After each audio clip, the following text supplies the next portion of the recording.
नमस्कार दोस्तों। एक बार की बात है, भगवान शिव और माता पार्वती एक पहाड़ पर बैठे हुए थे और आपस में बातें कर रहे थे।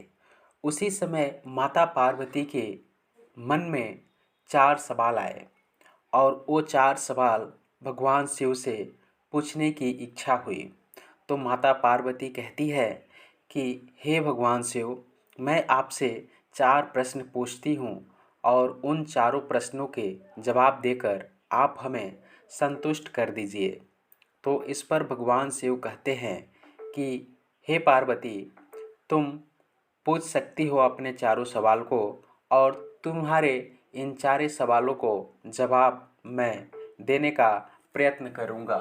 तो इस पर अब माता पार्वती पूछती हैं पहला सवाल, कौन से लोग राजसी जीवन जीते हैं।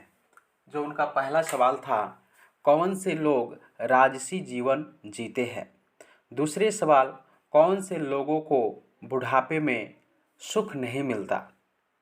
कौन से लोग का माँ बाप की सेवा नहीं करते। तीसरा सवाल और लास्ट आखिरी जो सवाल था, कौन से लोग उपकार भूल जाते हैं। अब इस पर भगवान शिव कहते हैं कि हे पार्वती, मैं तुम्हारे इन चारों सवालों के जवाब एक कथा के कहानी के माध्यम से देने का प्रयास करूँगा। अगर तुमको अच्छी लगे तो ज़रूर बाद में धन्यवाद देना, लेकिन तुम्हें इस कहानी को निष्ठापूर्वक और ध्यानपूर्वक सुनना पड़ेगा। तो माता पार्वती कहती है कि हे भगवान, मैं आपकी जो भी कही हुई बात है, मैं अपनी पूरी निष्ठा और अपना मन ध्यान एकत्रित करके इस कहानी को सुनूंगी। आप इस कहानी को शुरू करें। इस पर भगवान शिव कहते हैं कि एक बार की बात है, एक बूढ़ी औरत थी और वो उतना बूढ़ी हो चुकी थी कि अब उससे चला फिरा नहीं जाता था, लेकिन उसको कार्य करने की बहुत ही ज़रूरत थी, क्योंकि अगर कार्य नहीं करती तो उसका खाना पीना नहीं चलता। उसे बड़े बड़े बोझ उठाने पड़ते थे, लकड़ियाँ ढोनी पड़ती थी, बोरे ढोने पड़ते थे, जिससे कि कुछ आमदनी होता और उसका पेट का जो भोजन था वो चलता था।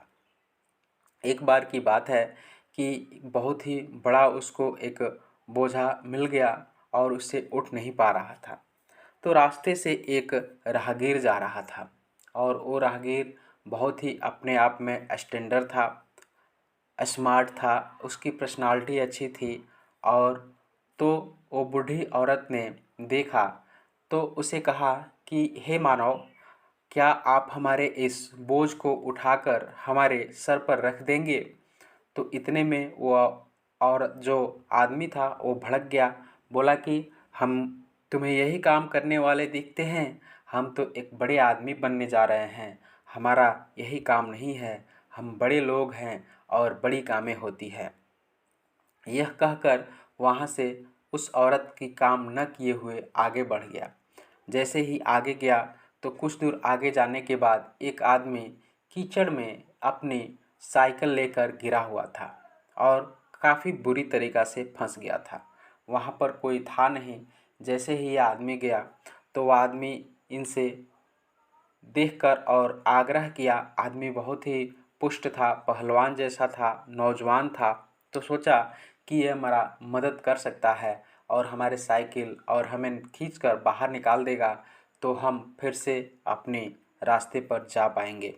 तो यह सोचकर वह साइकिल वाला ने इससे आग्रह किया इस आदमी से, लेकिन यह आदमी उसकी एक नहीं सुनी और अपना कार्य फिर से करता चला गया कि वही कि बोला कि हम वैसे वैसे लोग नहीं हैं, हमारा काम बड़ा होता है, हम बड़े लोग हैं, हम बड़े काम करने के लिए जा रहे हैं, हम तुम्हारा साइकिल इस कीचड़ से क्यों निकाले, हमारा भी शरीर गंदा हो जाएगा।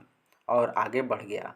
आगे गया तो एक बूढ़ी औरत जो कि काफ़ी परेशान थी और अंधी थी और उसका बस इतना था कि रोड पार करना था और रोड पार करके उसका उस पार घर था। वो अपनी कुटिया में जाने चाहती थी। तो आहट पाकर और बोली कि हे मानव, तुम क्या हमारा यह रास्ता इस पार से उस पार कर सकते हो? मैं अपने घर में जाना चाहती हूँ। मैं अंधी हूँ, मुझे दिखाई नहीं दे रहा है। यह बात सुनकर वह आदमी बोला कि हमें क्या फ़ायदा है, तुम्हारा रास्ता दिखाने से हमें तो कुछ फ़ायदे हैं नहीं, हम क्यों करें ऐसा काम। यह बात सुनकर और ये आगे निकल गया और बोला कि हम बड़े आदमी हैं और बड़े काम के लिए जा रहे हैं, हम तुम्हारा काम नहीं कर सकते।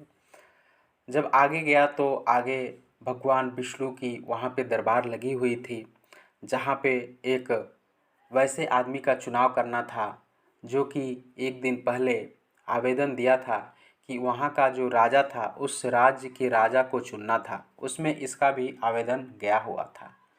तो भगवान विष्णु के पास जैसे ही पहुँचा तो भगवान विष्णु को देखकर और बहुत ही घमंडतापूर्वक वहाँ पे बैठा और कहा कि मैं यहाँ आ गया हूँ और आप हमें आशीर्वाद दीजिए कि मैं यहाँ का राजा बनूँ। तो भगवान विष्णु कहते हैं कि ठीक है, मैं तुम्हें आशीर्वाद दूंगा, लेकिन इसमें एक और आदमी जो है कि यहाँ पे आवेदन दिया हुआ है, तो उस आदमी का भी हम इंतज़ार कर लेते हैं और दोनों की वहाँ पे प्रशिक्षित करने के बाद, दोनों की तुम लोगों को मूल्यांकन करने के बाद मैं आशीर्वाद दूंगा कि कौन यहाँ का राजा होगा। तो वह बोला कि जो आदमी खुद अपने समय का प्रतिबंधित नहीं है उसे आप कैसे आशीर्वाद देंगे, अभी तक नहीं आया। जो अपने समय का प्रतिबंध नहीं रखता है वो आदमी कैसे अच्छा हो सकता है। भगवान विष्णु उसकी बातों को सब समझ चुके थे, वो आखिर में भगवान थे और भगवान सारी चीज़ों को देखते रहते हैं, कौन क्या करता है, कौन क्या कर नहीं करता है। इतने में भगवान विष्णु बोले, अच्छा कुछ देर अभी टाइम है और हमें इंतज़ार कर लेना चाहिए, उस आदमी को आना चाहिए। तब तक इतना बातें हो रहा था, तब तक वो आदमी आया और वो आदमी बुरी तरह से भीगा हुआ था, उसके कपड़े भी गंदे पड़े हुए थे, बहुत ही हराश में था, दौड़ते दौड़ते भागते हुए आया था और बोला, भगवान विष्णु बोले कि तुम्हें लेट कैसे हो गया? तो बोला कि हे भगवान, मुझे लेट इसलिए हो गया कि रास्ते में एक बूढ़ी औरत थी जिसका बोरा गिर गया था और उसे उठाकर उसके सर पर रखना था, उसे सहायता करना था, उसे हमें ये कार्य करने में कुछ टाइम लगा। जैसे ही मैं आगे बढ़ा तो एक साइकिल वाला कीचड़ में फंसा हुआ था और उसको भी मैं निकाला और फिर आया। फिर आगे जब आया तो एक बूढ़ी औरत जिसकी आँख से दिखाई नहीं दे रहा था और उस आँख में उसकी जो कुटिया थी, वो आँख में प्रॉब्लम होने के चलते अपने कुटिया में नहीं जा पा रही थी, तो उसे मैं उसकी कुटिया में छोड़ा, इसलिए हमें ये लेट हो गया। और बहुत ही विनम्रतापूर्वक भगवान विष्णु भगवान को नमन किया और अपने सारे दास्तां सुनाए। इस पर भगवान विष्णु बहुत ही खुश हुए और तो इधर अब भगवान शिव कह रहे हैं कि हे पार्वती, अब तुम्हारा जो पहला सवाल था उस सवाल का जवाब मिल गया होगा, कौन से लोग राजसी जीवन जीते हैं। तो यहाँ पे अब भगवान विष्णु कहते हैं कि मैं आशीर्वाद तुम्हें देता हूँ कि तुमने सारे कार्यों को करते हुए, छोटे मोटे कार्यों को करते हुए, गरीब लोगों की सहायता करते हुए, जो सहायता के लायक है उन्हें तुम्हें सहायता किया, इसलिए तुम्हें ही इस राज्य का राजा बनाया जाता है।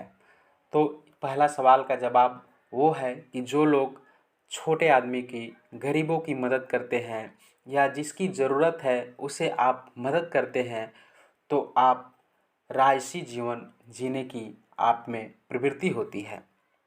अगला सवाल 3 अभी बचा हुआ है, कौन से लोगों को बुढ़ापे में सुख नहीं मिलता। इस पर आगे बढ़ते हैं तो एक कहानी फिर एक अगली कहानी के ज़रिए इन 3 सवालों के जवाब अब भगवान शिव देते हैं कि 4 पनिहारन थी और 4 पनिहारन पानी भरने गई हुई थी अपने घर की, जो खाना बनाना, नहाना, कपड़ा धोना, उसके लिए पानी भरने गई हुई थी। इस पर चारों चारों पनिहारिन में घमंड था कि हमारा लड़का सबसे तेज है और सबसे बुद्धिमान है। इस पर वहाँ पर फिर भगवान विष्णु आए और भगवान विष्णु से उन चारों पनिहारिन की भेंट हुई और चारों पनिहारिन पूछने लगे कि मैं आपसे 3 सवाल पूछती हूँ और तीनों सवाल के आप जवाब दीजिए। तो भगवान विष्णु कहते हैं कि तुम लोग पूछ सकते हो अपने सवाल। तो पनिहारिन पूछती है, कौन से लोग बुढ़ापे में सुख नहीं मिलता। दूसरा सवाल, कौन से लोगों का माँ बाप की सेवा नहीं करते। और तीसरा, कौन से लोग उपकार भूल जाते हैं। तो भगवान विष्णु कहते हैं, मैं इन तीनों सवालों के जवाब तुम्हें दूंगा। तब तक एक पनिहारिन की बेटा आता है और बेटा आकर और वहाँ से निकल जाता है।